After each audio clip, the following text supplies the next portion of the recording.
দুনিয়া কোনো বেঁচে থাকার সার্থকতাই নাই। 1 কোটি টাকার দামের গাড়ি হোক, 100 কোটি টাকা দামের বাড়ি হোক, যিনি বানাইছেন তিনি নিশ্চিত জানেন এখান থেকে তাকে একদিন চলে যেতে হবে। তাহলে মৃত্যু যার ঘাড়ের কাছে, অ্যাক্সিডেন্ট যার পাশে পাশে, অসুস্থতা আর দুর্বলতা যার সঙ্গী, তার আবার আনন্দ কি? আনন্দ কি? গাড়ির দাম 1 কোটি টাকা হোক না, অ্যাক্সিডেন্ট তো সঙ্গী। হায়াত যত স্বাস্থ্যবানই হোক না কেন, মৃত্যু তো আমার সঙ্গী।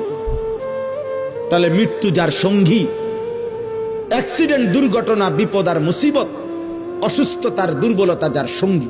ভাই তোমরা একটা ছেলে গিয়ে এই কাছের ছেলেগুলারে আওয়াজটা থামাও না।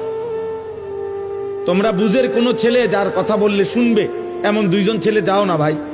এখানে যে ছেলেগুলো কথা বলতেছে অগরে দূরায় দাও না, সরায় দাও না। আশ্চর্য হারে মুসলমানের বাচ্চা, অভিভাবক শূন্য। আমরা প্রতিদিন এই পেরেশানি করি রে ভাই। অভিভাবকরা টোটালি মানুষের পরিচর্যা বাদ দিয়ে অভিভাবক শ্রেণী ব্যস্ত হইল ঘর, বিল্ডিং আর দালানের পরিচর্যা। উনি ব্যস্ত হইল এর চাইতে ভালো কাঠ সোফার জন্য কোথায় পাওয়া যায়, এর চাইতে ভালো ইট। আমি ওই দিন আমার একজনে বলতেছে, হুজুর মানে বিল্ডিং করবো ক্যান্টনমেন্ট, আপনার কোথায় ঢাকা ধামরাই সুয়াজ ভাই, আরো কোথায় জানি দূরে, কত মাইল দূরে, ওইখান থেকে হুজুর 1 নম্বর ইট সাইয়ান্স, 1 নম্বর ইট আনছে কি আপনার কত মাইল দূরের থেকে, বিল্ডিং যেন মজবুত হয়।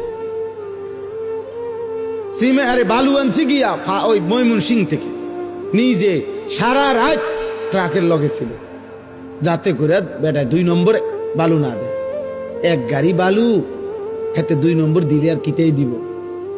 1 গাড়ি বালু আনছে হুজুর, বিশ্বাস করে নিজে যাও নে একের জাগাত প্রায় 2700 টাকা লাভ হয়েছে। হেবড়ার মানে এত খুশি জীবনে, এর চাইতে বড় পাওয়ার কি হইতে পারে যে আমি নিজে সারা রাত ট্রাকের লগে থাকার বরকতে আল্লাহ আমারে 2700 টাকা লাভবান করে দিছে।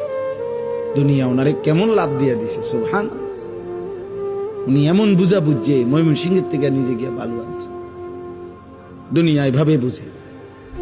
অভিভাবক শ্রেণীর ফিকির এটা। আমার একজনে বলছে, হুজুর পুরাটা বিল্ডিং এর বালু আস্তর করছি, একটা বালু দৌন ছাড়া লাগাইনি, সবগুলো বালু আগে ধুইয়া লইছে, এরপরে আপনার শুকাইয়া এরপরে আস্তর করছে, যাতে করে 1 সুতা বালুর ভিতরে সামান্যতম কোনো লবণ কিছু না থাকে, বিল্ডিং যেন মজবুত হয়।